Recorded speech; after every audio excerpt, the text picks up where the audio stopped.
ઘણી વાર કહું કે આ ભાગવત રૂપી સત્સંગ, રામ કથા રૂપી સત્સંગ, શિવ કથા રૂપી સત્સંગ,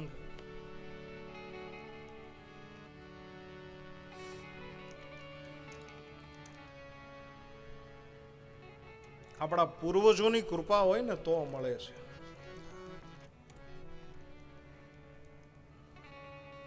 મને એવું લાગે છે કે તમારા બધાના વડવાઓ બહુ રાજી હશે, જેથી કરી અને તમે કૃષ્ણની કથામાં બેઠા છો.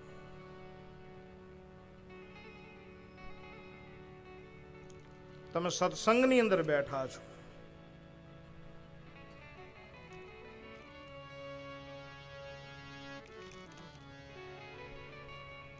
આવીને બેસી જવું, 3 કલાક કથા સાંભળીને નીકળી જવું, આ સત્સંગ નથી. સત્સંગ દુર્લભ છે.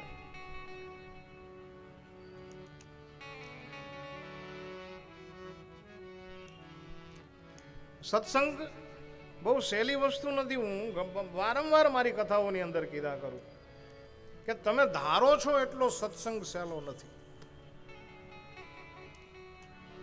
વક્તાને તમે એક પેમેન્ટ નક્કી કરી દીધું, એક પેકેજ નક્કી કરી દીધું, વક્તા આવીને કથા કરી જાય, ભાગ્યમાં હોય તો સાંભળવા મળે, નહીંતર કંઈક બીજું થાય.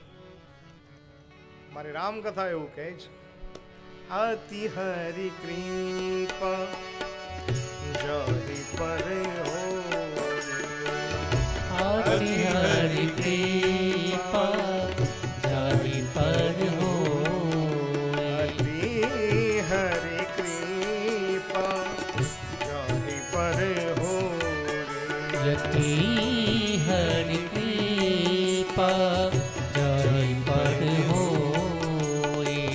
પાવ દેહી જેહી માર્ગ સોઈ, પાવ દેહી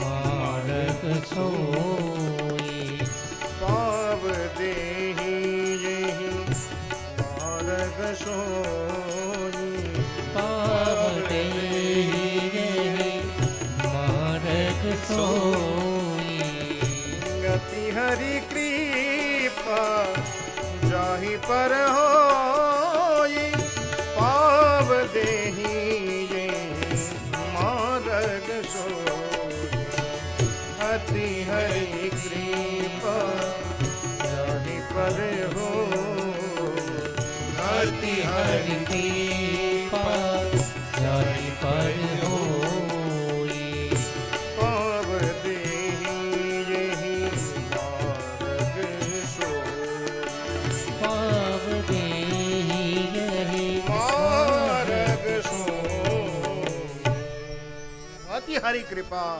જાહી પર હોઈ, પાવ દેહી જેહી માર્ગ. જેના ઉપર હરિના 1000 હાથ હોય અને સદગુરુના અનેક પ્રકારના હાથ હોય, એને સત્સંગની પ્રાપ્તિ થાય છે. આપણે ભાગવત કથા લઈને બેઠા છે. તમને પ્રથમ પ્રમાણ આપું કે ભાગવતજીની અંદર ભગવાન વેદ વ્યાસ એવું બોલે છે કે જન્માંતરે ભવેત પુણ્યમ તદા ભાગવતમ લવેત.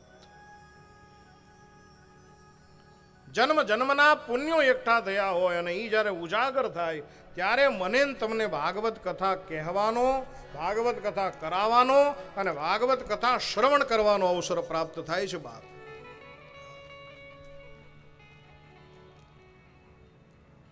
અને એ જ પ્રમાણ મારું રામચરિત માનસ આપે છે.